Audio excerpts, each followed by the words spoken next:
नमस्कार दोस्तों, ओम दिव्य ज्ञान में आपका स्वागत है। आशा करती हूँ कि आप सभी कुशल मंगल होंगे। प्रिय दर्शकों, ओम दिव्य ज्ञान में आज हम गौ माता के बारे में जानेंगे।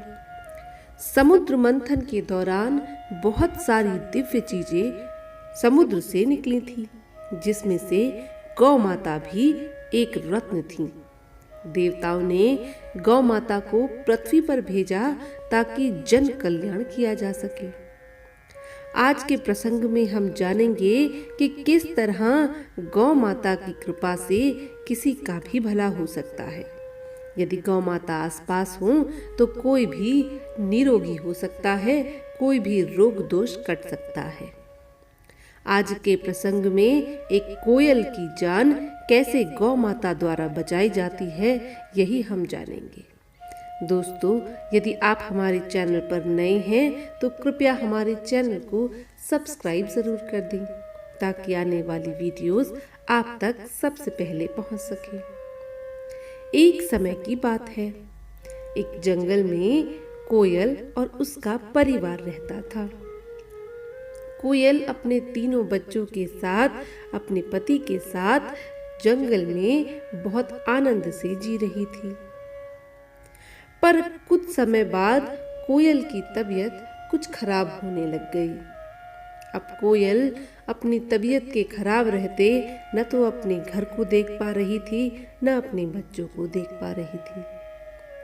कोयल की तबीयत को खराब देखकर कोयल के पति ने सोचा, इस तरह अगर कोयल की तबीयत खराब रहेगी तो बच्चों का लालन पालन किस तरह होगा। यह चिंता कोयल के पति को खाए जा रही थी। अपने बच्चों को बेसहारा न होने देकर कोयल के पति ने कोयल से कहा कि तुम घोंसले में ही बच्चों के साथ रहो, मैं जाकर वैद्य जी से कुछ जड़ी बूटी ले आता हूँ ताकि तुम्हारी तबीयत कुछ ठीक हो जाए। कोयल ने अपने पति से कहा, ठीक है, आप जाइए, मैं बच्चों को देख लूंगी। अब कोयल का पति वैद्य जी के पास पहुंचा। वैद्य जी आए तो उन्होंने कोयल को देखा। कोयल को देखने के बाद उन्होंने जड़ी बूटी दी। पर इस तरह 2-3 दिन बीत गए और कोयल की तबीयत में कोई सुधार न आया। अब कोयल का पति और बच्चे बहुत ज्यादा परेशान हो गए। उन्हें लगा कहीं भी कोयल को खो न दे। वैद्य जी से 1000 बार जड़ी बूटी लेने पर भी कोयल की तबीयत में कोई सुधार न आया।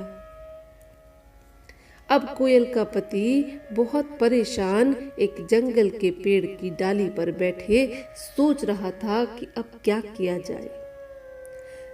उनकी यह दशा एक गौ माता और उनका एक पुत्र रोज देखा करते।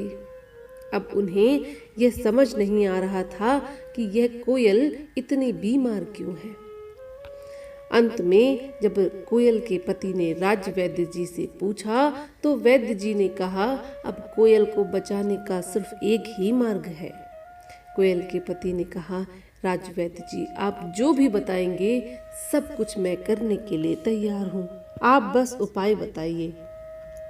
कोयल के पति ने कहा, यदि आप कोयल को गौ माता का दूध, गौ माता का गोबर और गौ माता के मूत्र, इन तीनों से अवगत करा दे तो शायद कोयल की जान बच जाए।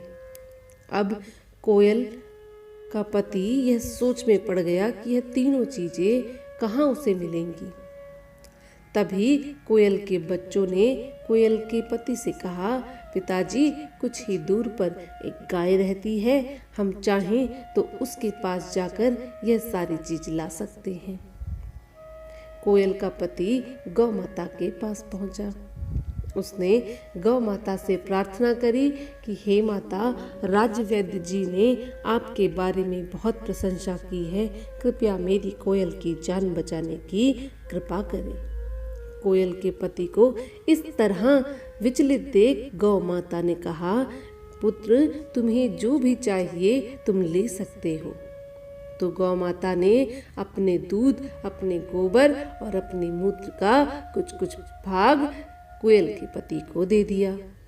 अब कोयल का पति जब यह सब राज्य वैद्य को देता है तो राज्य वैद्य ने सबसे पहले कोयल को गौ माता का दूध पिलाया। बहुत दिन से बीमार कोयल बहुत कमजोर हो चुकी थी, पर ज्यों ही उसने गौ माता का दूध पिया उसके अंदर नई ऊर्जा आ गई। इसके बाद कोयल के आसपास वैद्य जी ने गोबर से लिपाई पुताई कर दी, जिससे आने वाले कोई भी कीटाणु उसको परेशान न कर सके। साथ ही वैद्य जी ने गौमूत्र से कोयल के चारों तरफ छिड़काव कर दिया। इस तरह वैद्य जी यह चीजें रोज करते। वह रोज कोयल के पति को गौ माता के पास भेजते और यह सारी वस्तुएं लाने को कहते। अब धीरे धीरे कोयल की हालत में सुधार आने लगा। कोयल का पति और उसके बच्चे यह देखकर बहुत ही खुश हुए कि अब कोयल शायद ठीक हो जाए। पर कोयल के पति ने राज्य वैद्य जी से कहा कि वैद्य जी, इतनी सारी आपने जड़ी बूटियां पहले कोयल को दी, पर किसी ने भी असर नहीं किया। पर गौ माता की 3 चीजों ने मानो कोयल के जीवन को नया बना दिया। कोयल का जीवन फिर से अच्छा हो गया। ये किस तरह हुआ? कृपया आप हमें यह समझाएं। वैद्य जी ने कहा, हे पुत्र, इस पृथ्वी पर गौ माता से बड़ी कोई शक्ति नहीं। गौ माता के अंदर कोटि कोटि देवताओं का वास होता है। साथ ही गौ माता का दूध, गौ माता का मूत्र और गौ माता का गोबर यह बहुत ही शक्तिशाली होता है।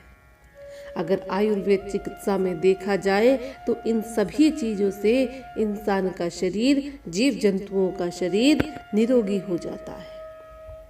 यह एक आयुर्वेदिक औषधि के समान इंसान के शरीर या जीव जंतुओं के शरीर में काम करता है। कोयल के लिए यह एक जड़ी बूटी थी और उसके साथ ही गौ माता का आशीर्वाद भी था। इसलिए अब कोयल की तबीयत सही हो गई है। यह देखकर कोयल का पति और उसके बच्चे कोयल को लेकर गौ माता के पास पहुंचे। उन्होंने गौ माता के चरण स्पर्श कर कर उनको कहा और कोटि कोटि धन्यवाद देते हुए कहा, हे माता, आपकी कृपा से आज हमारा परिवार बच गया। अपनी यह कृपा हमारे घर पर हमेशा बनाए रखना। गौ माता ने कोयल को देखकर मुस्कुराकर कहा, पुत्री, अपने घर की और अपने परिवार की अच्छी तरह देखभाल करना। मेरा आशीर्वाद सदा तुम्हारे साथ है। सदा जीव कल्याण के लिए काम करना। गौ माता को प्रणाम कर कोयल, कोयल का पति और उसके बच्चे अपने घोंसले में वापस आ गए। दोस्तों, समुद्र मंथन के दौरान निकली गौ माता एक रत्न के समान है, जिनमें कोटि कोटि देवताओं का वास होता है। यदि आप गौ माता की सेवा करते हैं, उनके लिए कार्य करते हैं, तो सदा ही आपका कल्याण होगा। गौ माता का मूत्र, गौ माता का गोबर और गौ माता का दूध, यह सब इंसान के लिए एक अमृत के समान है। इनके अनेक अनेक उपचारों में इस्तेमाल के बारे में आपने सुना ही होगा। तो गौ माता की सेवा करने से कभी पीछे न हटें। सुबह गौ माता को रोटी जरूर डाल दें। आपके घर पर गौ माता की कृपा हमेशा बने रहेगी।